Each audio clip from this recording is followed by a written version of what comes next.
ഞാൻ ഈ പറയുന്ന ടെക്നിക്ക് ഒരു മുടക്കവും കൂടാതെ നിങ്ങൾ ചെയ്താലുണ്ടല്ലോ, ആത്മാർത്ഥമായി ചെയ്താൽ നിങ്ങൾ രക്ഷപ്പെടും, എനിക്ക് ഉറപ്പാണ്. ഞാൻ പരീക്ഷിച്ച് വിജയിച്ചിട്ടുള്ള ഒന്നാണ്. ഭാവിയിലേക്ക് ഒരു കത്ത്. 5 വർഷങ്ങൾക്കപ്പുറം നിങ്ങൾക്ക് എന്താകണം, എന്തൊക്കെ നേട്ടമുണ്ടാകണം, എത്ര ബാങ്ക് ബാലൻസ് ഉണ്ടാകണം, നിങ്ങളുടെ സ്വപ്നങ്ങളിൽ വീടുണ്ടെങ്കിൽ അത്, നിങ്ങളുടേതായിട്ടുള്ള വാഹനങ്ങൾ, നിങ്ങളുടെ ഭയങ്കര ഡ്രീം ആയിട്ടുള്ള കാര്യങ്ങളൊക്കെ നിങ്ങളോട് തന്നെ പറയുന്നത് പോലെ അങ്ങ് എഴുതണം. എനിക്കറിയാം ഇത് കേൾക്കുമ്പോൾ പിന്നെ ഒരു കത്ത് എഴുതി കഴിഞ്ഞാൽ അവിടെയാണ് ഈ പവർ ഓഫ് മാനിഫെസ്റ്റേഷൻ എന്ന് പറയുന്ന ഒരു വലിയ സംഗതിയുണ്ട്. പലരും കളിയാക്കുന്ന, ഒരുപാട് പേര് ഈ പറഞ്ഞ പോലെ എതിർക്കുന്ന ഒരു ആശയമാണത്. പക്ഷേ ജീവിതത്തിൽ ഇത് വർക്കായവർ, നിങ്ങൾ ഇതിന്റെ കമന്റിന്റെ താഴെ നോക്കൂ, ഒരുപാട് പേര് മാനിഫെസ്റ്റ് ചെയ്ത് സ്വന്തം ജീവിതത്തിൽ വിജയം കൈവരിച്ച് ഇതിന്റെ താഴെ വരും. അതിൽ ഉറപ്പായിട്ടും കമന്റ് ഇടുമെന്ന് എനിക്കറിയാം. ഞാൻ അത്തരത്തിലുള്ള ഒരാളാണ്.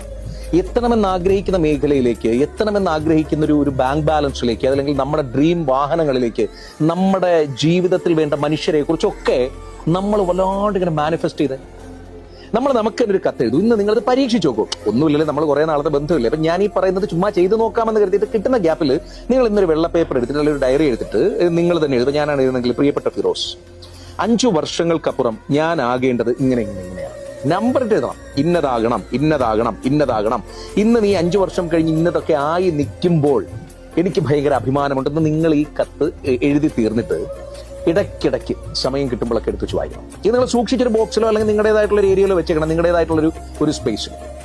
5 കൊല്ലത്തിനപ്പുറം നിങ്ങളതായിരിക്കും. നിങ്ങൾക്ക് വളരെ പെട്ടെന്ന് തന്നെ ആ മാറ്റം അറിയാൻ പറ്റും. നമ്മുടെ ആദ്യ ആഗ്രഹത്തിലേക്ക് നമ്മൾ തീക്ഷ്ണമായിട്ട് എത്തുന്നു, നമ്മൾ വളരെ പെട്ടെന്ന് എത്തിക്കൊണ്ടേയിരിക്കുന്നു, നമുക്ക് തന്നെ സെൻസ് ചെയ്യും. ഞാൻ തമാശ പറയുന്നതല്ല, വേണമെങ്കിൽ നിങ്ങൾക്ക് തർക്കിക്കാം, പക്ഷെ ഇത് ശ്രമിച്ചു നോക്കൂ. പവർ ഓഫ് മാനിഫെസ്റ്റേഷൻ എന്ന് പറയുന്നത് ഭയങ്കര സംഭവമാണ്, അല്ലെങ്കിൽ നമ്മുടെ ജീവിതത്തിന്റെ ഒരു വലിയ രഹസ്യമാണ് ഞാൻ ഈ ഡിസ്ക്ലോസ് ചെയ്തത്. അത് എത്ര പേർക്ക് മനസ്സിലാവുമെന്നറിയില്ല. ശ്രമിച്ചു നോക്കൂ, വിജയിക്കും എന്ന് എനിക്ക് ഉറപ്പുണ്ട്.